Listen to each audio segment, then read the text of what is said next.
Bom, bem-vindo a mais um podcast da Reinaldo Café, Soluções de Gestão. Excelência em Gestão é o nosso podcast.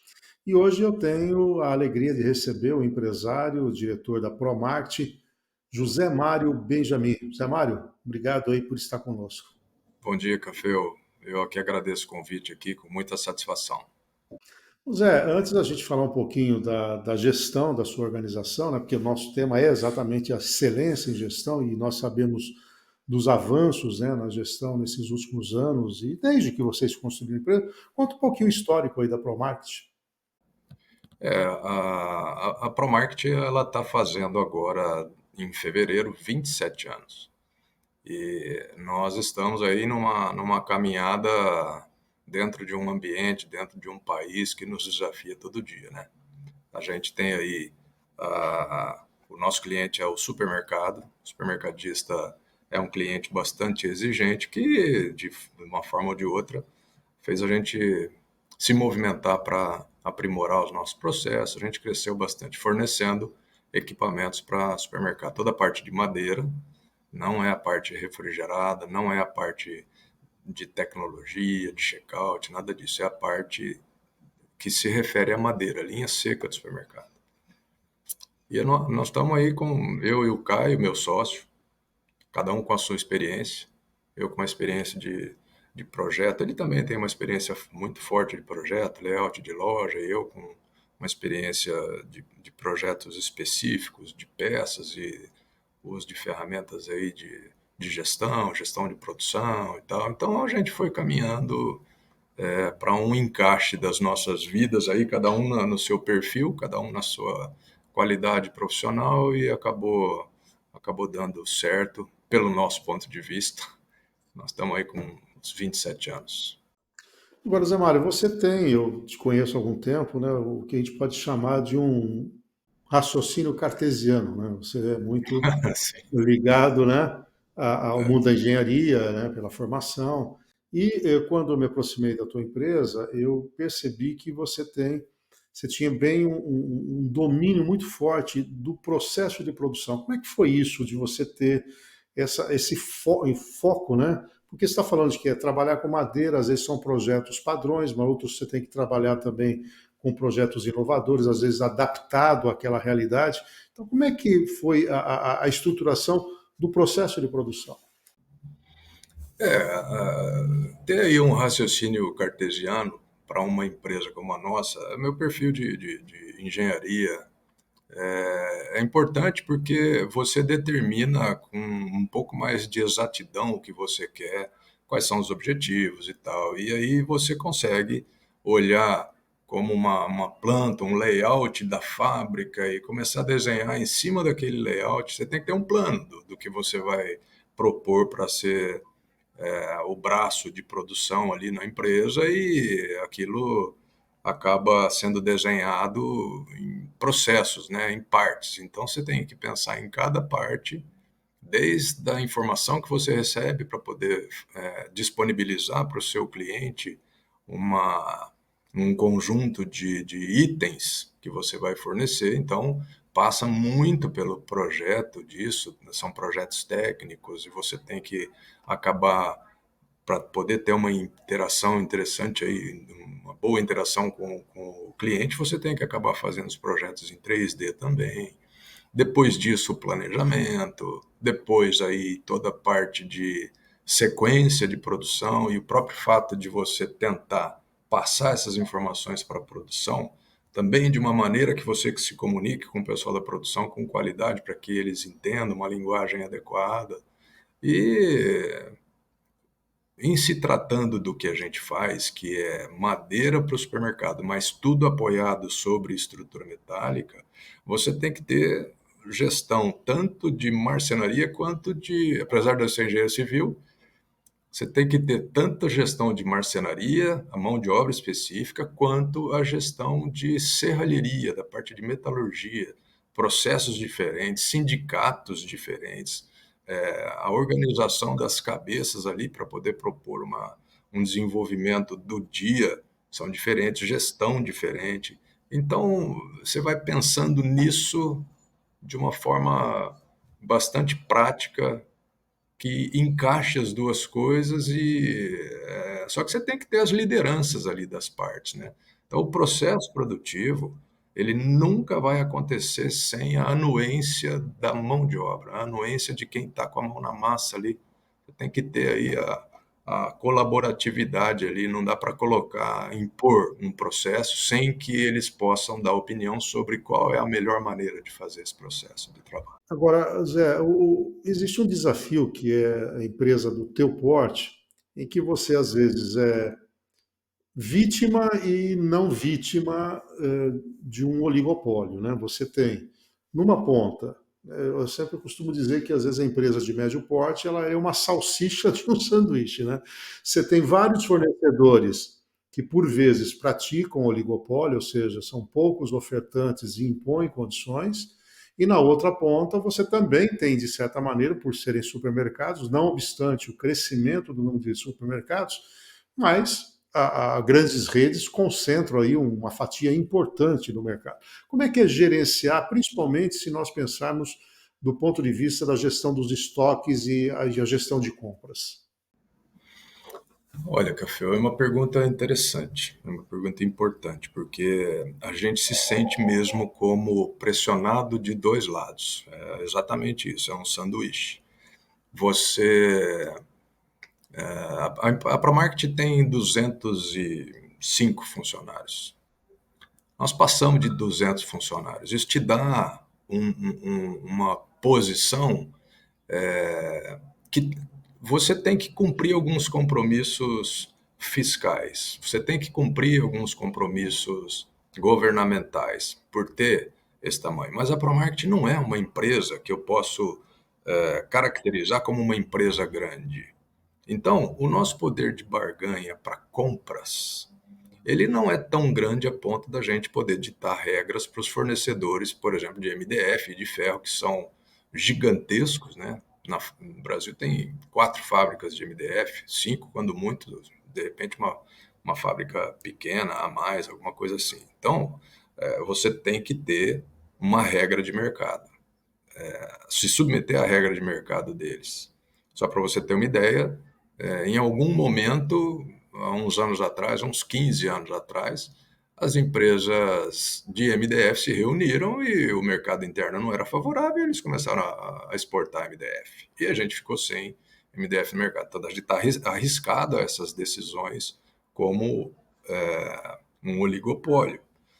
Do lado do cliente, o nosso cliente, ele é bastante fortalecido pela associação que eles participam. Eles são associados a APAS, a Abras, que os fornecem de muitas informações, os abastecem de muitas informações, eles têm muita estratégia, muita competência de desenvolvimento, então você também acaba tendo que ter uma submissão a uma regra deste negócio. Então, uma classificação de preço, que a gente tenta fugir disso pela qualidade, pela competência aí de relacionamento e de compromisso com o cliente, mas de um lado o cliente pressiona, do outro lado o fornecedor pressiona, e a gente, com a pressão do cliente, precisa se abastecer de mercadoria, de matéria-prima, para que isso não falte, para que a gente possa abastecer o nosso negócio, e muitas vezes você acaba ficando com um estoque muito alto, principalmente quando você tem uma situação externa, uma situação que te coloca em expectativa do que vai acontecer nesse mundo, nesse país, mudança de governo, uma instabilidade institucional que te coloca muito em xeque para fazer o seu planejamento. A indústria e as empresas precisam de previsibilidade. E você acaba ficando totalmente vulnerável a algumas situações. Por exemplo, quero atender o meu cliente, então eu vou ter que me abastecer de estoque. E aí o cliente não tem não existe uma demanda no mercado que te consuma aquele estoque. Aí você tenta segurar. Daí, quando volta uma demanda inesperada, você tem que avançar em cima do fornecedor pedindo uma urgência que ele não consegue atender. Então, é um jogo muito tem que ser muito afinado em planejamento, em levantamento de materiais, no que você vai usar na indústria para que você não fique na mão, né? Não fique aí com essa vulnerabilidade tão dominante, né? Então é bastante é a nossa rotina, a administração do estoque, o desafio para 2024, o que será o nosso estoque? Agora, Zé Mário, pensando na sua linha de produção ainda, você falou, né, que você tem que usar tanto a marcenaria como a questão de chapas, né, quer dizer, a serralheria. E aonde entra a inovação aí? Eu sei, por exemplo, que você tem já estudos, gente focada em inteligência artificial para modelagem de moldes, para otimização, para ganhos de produtividade. Como é que está a inovação e tecnologia dentro da Promart? Você sabe, Cafeu, que a gente sempre se propôs a fazer inovação de produto, uma inovação visual na nossa entrega. De repente, o mercado ele começa a ditar um pouco mais as tendências do que você tem que fornecer. Então, você vai se adequando ao que o cliente quer. Não tem como você, no mundo de hoje, com a quantidade de itens que a gente fornece, você ficar inovando muito toda hora em todas as frentes, em design. E aí, o que é que a gente tem feito? A gente tem prestado muita atenção nos processos de trabalho que a gente tem.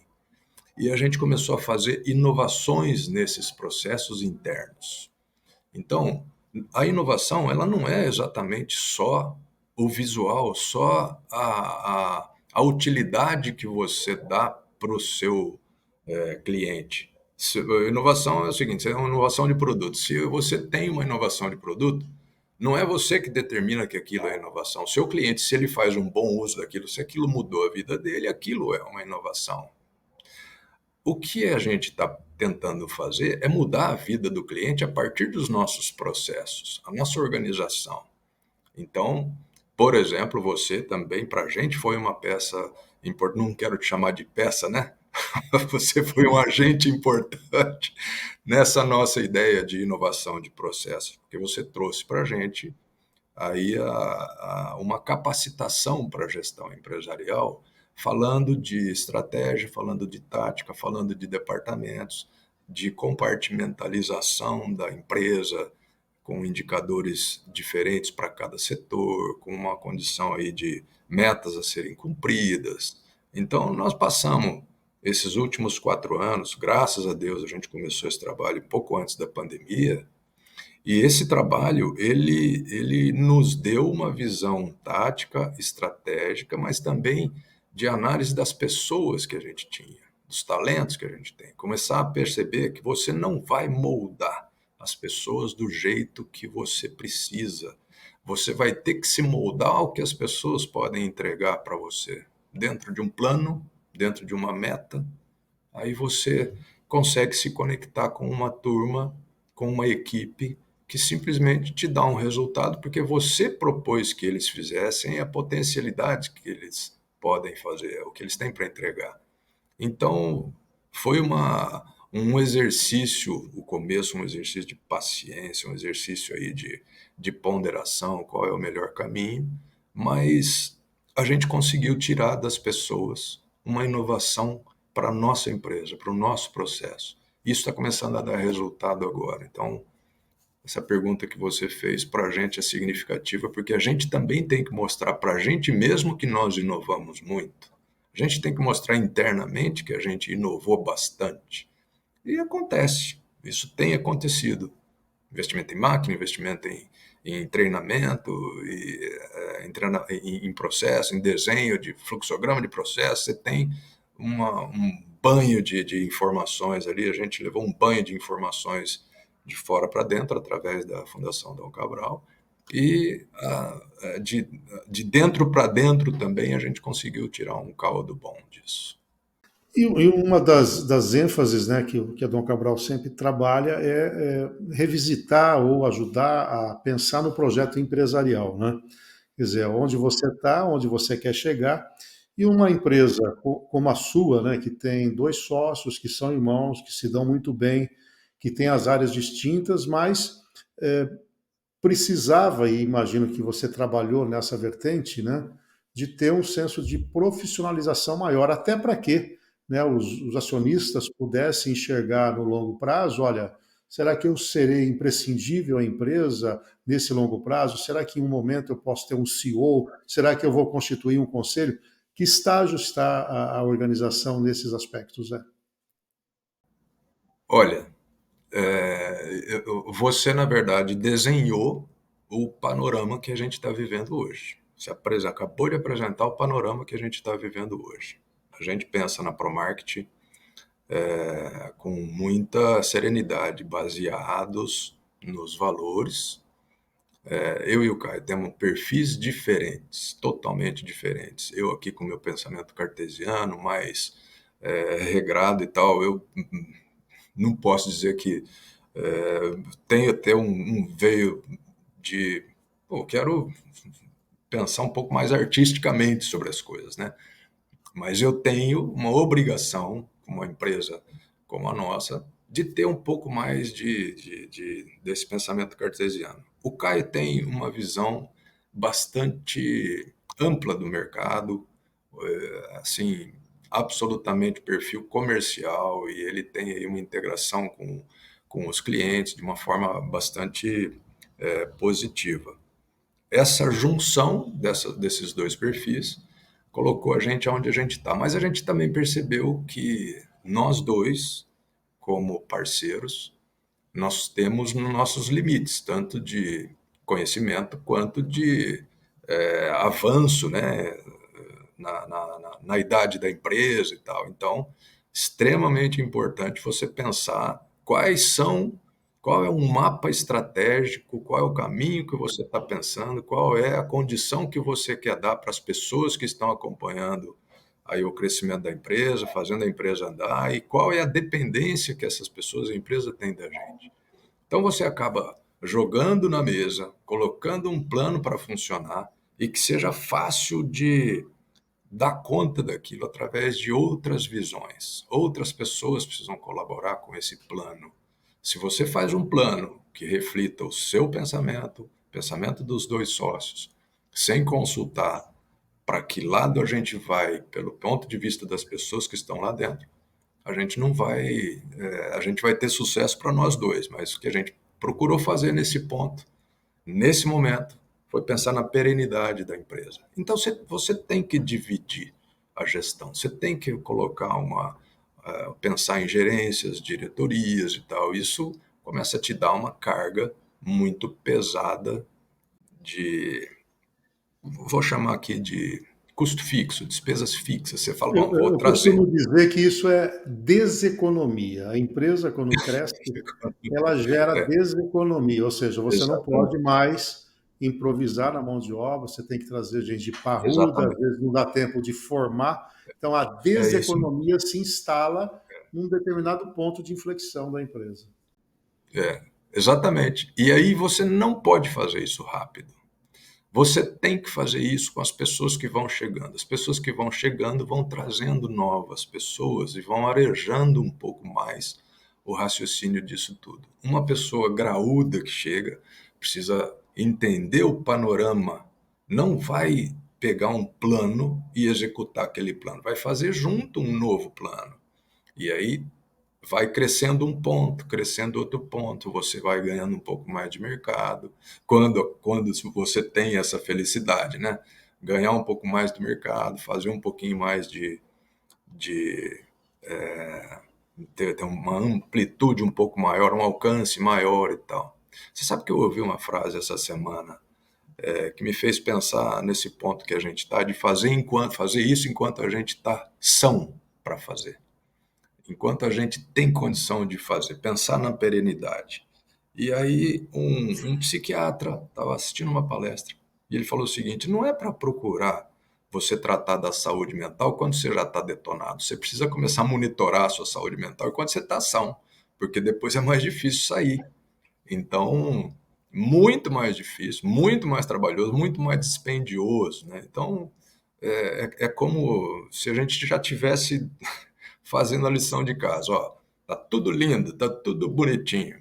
Então vamos lá e vamos partir para começar a dividir as informações e compartilhar as ideias e transferir para algumas pessoas a necessidade, a exigência das entregas, vamos dizer assim.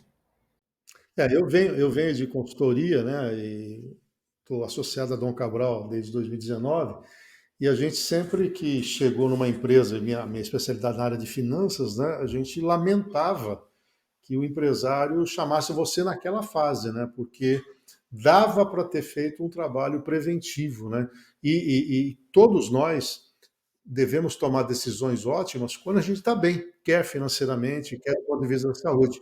E a gente, por vezes, espera debilitar, né? E quando você está debilitado, bate o desespero, porque você quer uma solução mais imediata. Aí você só fica contornando problemas e nem sempre ataca o problema na sua raiz.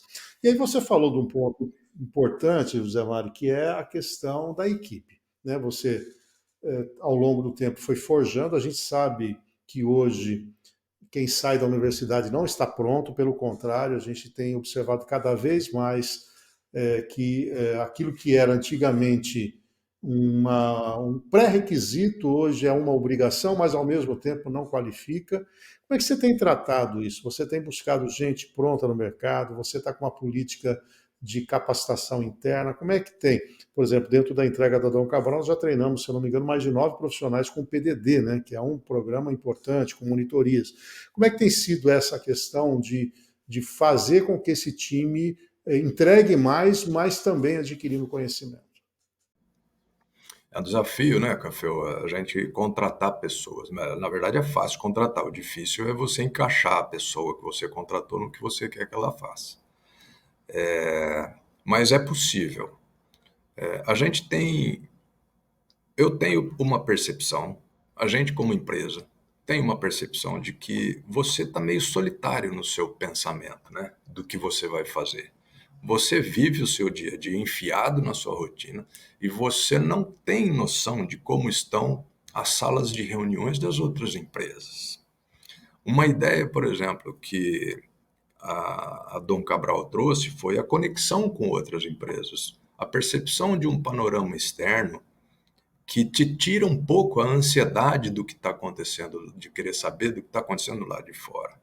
E a Fundação Dom Cabral, queira ou não, te conecta um pouco com o lado de fora. Você passa a ver indicadores, informações que são o desenho das outras empresas. E aí você passa a ter um pouco mais de tranquilidade para falar, bom, eu estou indo por aqui, estou indo por ali, não, eu vou mudar um pouco o caminho aqui e tal. Quando você pensa em fazer capacitação das pessoas, se você não tiver um pouquinho do exemplo que existe nas outras empresas, você vai querer treinar todo mundo, você vai querer fazer com que todo mundo que está ali dentro seja capaz de fazer a entrega que você precisa. Quando vem uma pessoa de fora e fala, ó, você precisa de um pouco mais de senioridade nessa função, você precisa de mais de um sênior aqui para tocar esse assunto, assim, assado. Às vezes é um insight que a pessoa te dá que você não tinha tido naquele momento, até aquele momento. Só então, isso te faz pensar que você tem que treinar as pessoas, desenvolver as pessoas. Existe uma resistência à mudança, existe uma resistência natural das pessoas em adquirir conhecimento. Só se a pessoa quiser, ela vai adquirir um conhecimento, não é você que vai impor. Quando isso acontece, quando você não consegue colocar uma pessoa para fazer o que você precisa que seja feito e você tem certeza que esse é o caminho, você tem que trazer de fora. Então, você tem que trazer uma pessoa que te acrescente conhecimento. A gente não conhece na empresa, a gente não conhece tudo, não dá para fazer. Você conhece toda a história da empresa, todo o processo que você tem de trabalho, mas você não consegue resolver todos os problemas que o mercado dita, o mercado te propõe que seja resolvido. Então, você tem que saber entrar, você tem que fazer uma pessoa entrar num jogo, mas é uma pessoa que já sabe jogar alguma coisa daquilo. Então, você traz um pouco de gente de fora, diria não muito, capacita um pouco quem está dentro e sempre dando um passo depois do outro. Você não vai conseguir fazer isso de repente. Então a gente tem tido. Você falou uma coisa importante. Eu estou falando pra caramba aqui, né, Café? Então, eu estou falando muito aqui. Você disse, você disse um ponto importante aqui, olha só. Quando a gente, na minha época, na sua época, quando a gente passou pela universidade, você tem uma preocupação em fazer uma entrega para as empresas. Você tem uma preocupação com o seu ambiente de trabalho, a sua necessidade de trabalho, a sua necessidade financeira e tal, e você sabe que a empresa pode colaborar com você, mas você tem a ideia ainda de que você tem uma entrega para fazer. Hoje em dia, tá difícil isso. As pessoas saem da universidade procurando as empresas que têm entrega para fazer para elas. O que é que a empresa pode me entregar? Pô, tá um pouco invertido esse negócio. Existe. Eu não quero que essas palavras sejam negativas nesse contexto, mas existe por parte das pessoas que chegam novas hoje para trabalhar nas empresas e que são recém-formados, que tem um pouquinho ainda de soberba, de arrogância, como se soubessem muito mais do que você que tem uma empresa de 25, 26, 27 anos, que seja de 15 anos. Então, se você tem uma empresa, por exemplo, de 10 anos, de 12 anos, você tem 3 faculdades dentro daquela empresa. Você tem o tempo de 3 faculdades. Só que a diferença é que você tem um foco muito forte naquele assunto.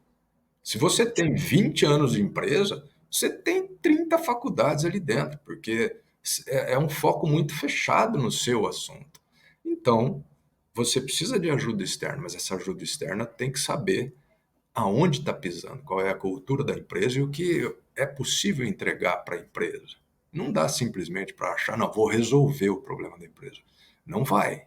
Então, é uma dificuldade hoje a gente contratar pessoas que realmente tenham aquele perfil e casam com os seus valores de comprometimento com a equipe, compromisso com o cliente, percebendo a necessidade da paciência, da interação, o crescimento que um relacionamento pode gerar e assim por diante. Então, a gente está prestando muita atenção na parte psicológica e na cabeça das pessoas, como é que está hoje. É isso. É um viés importante se analisando.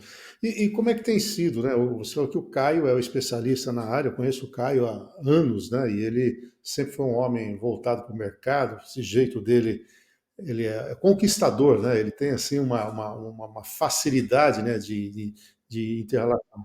E é óbvio também que dentro desse processo você apostou nessa questão interna, né, que é aos poucos capacitando, trazendo gente nova, criando indicadores, planos de ação. Como é que tem sido a ênfase na área comercial? Porque você tem concorrentes, você tem um mercado importante, mas como você falou, é um mercado muito fortalecido, porque eles se aglutinam numa associação e você tem, às vezes, alguma barreira de entrada. Como é que você tem trabalhado aí a perspectiva comercial, inclusive com esse mundo novo do mundo digital? Olha, quando entrou a pandemia, a gente começou a ter uma interação com o mercado digital, de uma forma caseira, de uma forma. Você está na sua casa, você passou a usar muito o mercado digital. Os supermercadistas também pensaram nisso e eles fortaleceram muito o seu próprio e-commerce. A gente pensou um pouco no e-commerce e hoje a ProMarket tem um e-commerce com uma outra marca, a Mutti. A Mutti, M-U-T-T, é um desenho de um mamute ali, né? Tentando transferir para os produtos uma robustez aí de visual, né? O e-commerce ele passou a ser um outro canal de vendas, porque aí a gente percebeu que o cliente era totalmente diferente do cliente que a gente tinha, que é o varejista, mas é o varejista de supermercado, redes grandes e tal. O e-commerce ele atinge quem também está procurando fornecedores que possam atender um perfil diferente daquele supermercadista, daquela situação. E aí o e-commerce trouxe para a gente a ideia de que outros mercados podem também serem atingidos. Então você tem que estudar a sua especialidade, o seu processo de trabalho, a entrega que você é capaz de fazer e ver quem é que no mundo precisa disso, né, que você faz. Então você pode comercialmente pensar no seu cliente, no seu negócio, mas pode pensar em outros canais de venda. Só que, forçosamente, as empresas elas têm uma especialidade. São especialistas em um ponto. E não pode, de forma nenhuma, perder de vista esse ponto, a especialidade da empresa, o relacionamento com o cliente que você já tem, a condição que você tem para poder atender num novo momento esse cliente que, por mais que seja antigo, é um novo cliente também pelo novo momento. Então, você tem que fazer uma ginástica gigantesca para poder encaixar a sua cabeça num novo momento. E o comercial é uma linha de frente que merece uma atenção prioritária nesse assunto, porque ele sustenta o seu dia a dia com o ritmo de venda.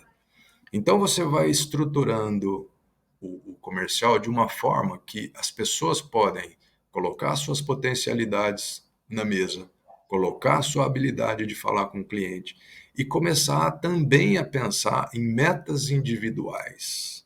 Começar também a pensar em números que têm que ser monitorados no mínimo por semana.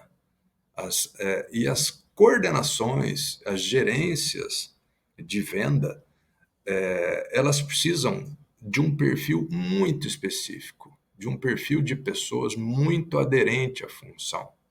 Então a gente conseguiu desenhar tudo isso, a gente conseguiu fazer com que isso se tornasse fácil de entender, porque se você, por um acaso, tem algum tipo de rotatividade na equipe de vendas, você precisa saber exatamente o que você vai contratar. Como é exatamente que você vai contratar. Então, eu não sei se eu respondi sua pergunta, mas Não, sim. a parte comercial é um dos setores que a gente tem na empresa que tem uma remuneração variável. A gente tem que fazer, por exemplo, pensar em um programa de participação de resultados. Mas não dá para você pegar a empresa inteira e falar o seguinte, ó, estamos distribuindo aqui o lucro, porque se dá prejuízo, você também tem que fazer a mesma coisa, né? Isso não dá, não encaixa. Então é o seguinte, ó, existe uma metodologia de remuneração variável para quem é comercial. São alguns indicadores. Existe uma outra metodologia de premiação que não tem um ritmo tão forte quanto no comercial, mas tem a sua é bem considerável na parte de produção. E assim por diante, você tem que ir dividindo a parte administrativa e a parte de produção de uma forma em que você consiga mostrar, ó, estamos fazendo uma avaliação de desempenho individualizada. E isso é o que dá resultado, principalmente na parte comercial, a administração de desempenho, avaliação de desempenho individualizada e com um feedback muito próximo, muito constante, muito frequente, é a que faz, hoje em dia, dar um resultado um pouco mais adequado.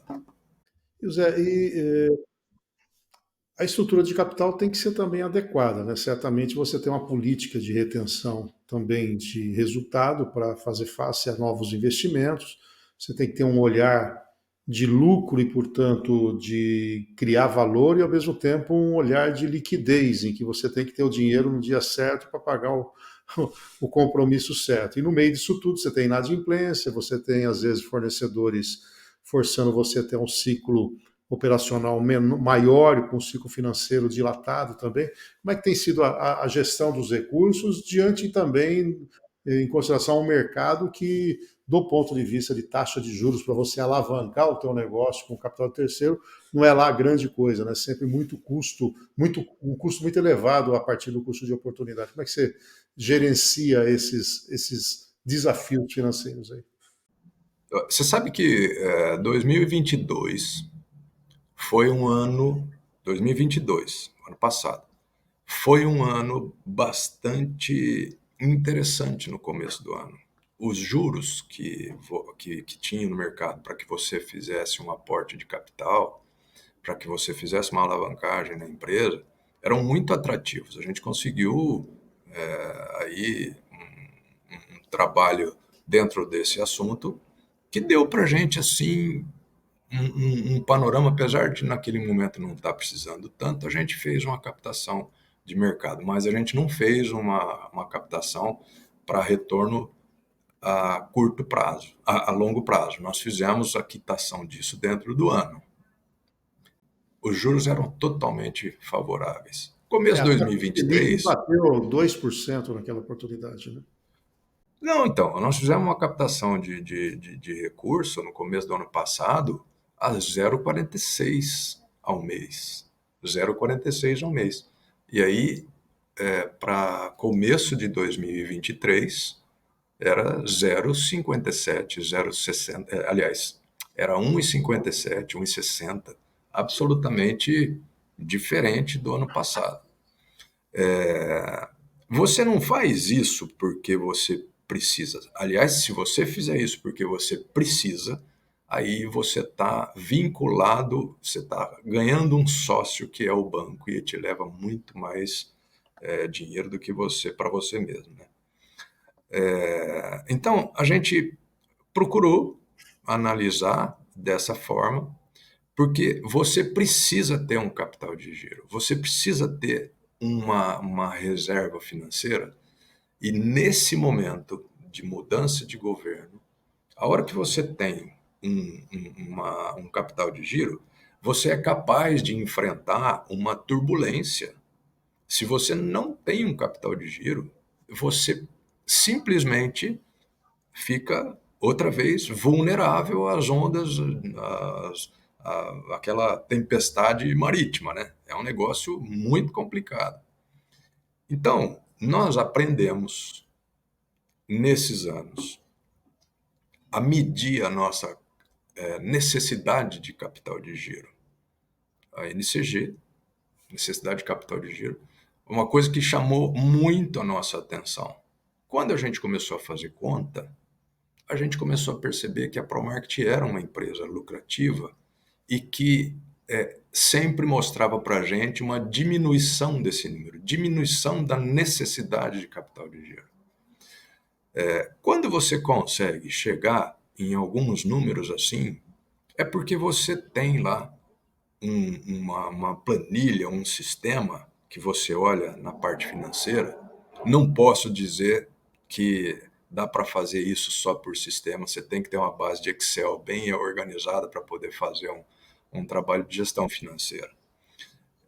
Você faz ali um plano para o ano e vai medindo aquilo que está acontecendo, não é? E vai balizando as suas semanas, os seus meses. Isso mostra todo mês se você tem ou não uma necessidade de capital de giro, se aquilo avançou, se aquilo recuou, e aí você consegue mês a mês ter. Se você consegue fechar os seus números, que isso é extremamente importante, antes ou na primeira quinzena do mês, é extremamente importante, porque você tem aí algum argumento, uma envergadura para tomar uma decisão para mudar de rota dentro do mês. O que a gente tinha antes era fechamento no mínimo ali, aliás, eu não sei nem se eu digo no mínimo ou no máximo, não sei qual que é vantajoso, mas a cada 3 meses poderia ser interessante para aquela época, 10 anos atrás. Mas hoje, se você não tem na ponta da língua a informação que diz muda para cá, muda para lá, você pode falhar gigantemente de 2 ou 3 meses para frente. Então, o que a gente aprendeu, apesar de ter uma empresa de 200 funcionários, um pouquinho mais de 200 funcionários, é que você tem que ter uma força de motor, um leme ágil para mudar rapidinho a sua orientação. Então, não dá mais para ser só vela para depender do vento, né? Você tem que ter uma agilidade para mudar de direção.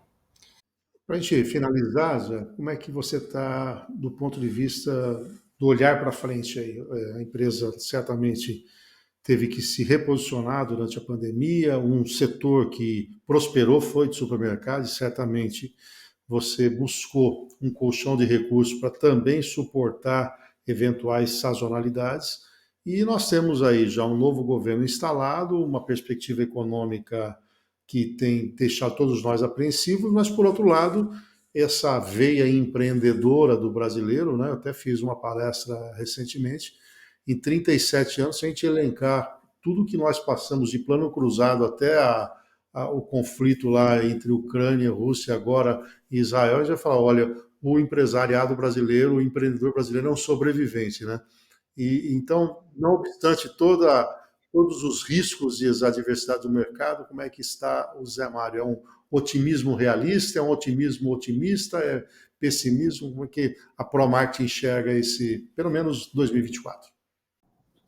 Eu sou bastante realista. Eu tenho um otimismo, mas é pé no chão. É porque você tem que se colocar otimista diante do que você vai enfrentar. Não dá para absolutamente achar que vai ser ruim. Vai ser bom. E só depende da gente. Porque nós estamos num país, Café, o mundo está vivendo isso, uma mudança muito radical, né, de comportamento, de percepção sobre as coisas, principalmente pela velocidade de informação que a gente tem hoje.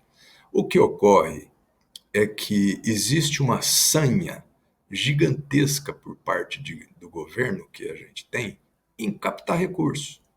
A gente não vê para a sociedade uma entrega no nível do recolhimento de tributos que existe por parte do governo.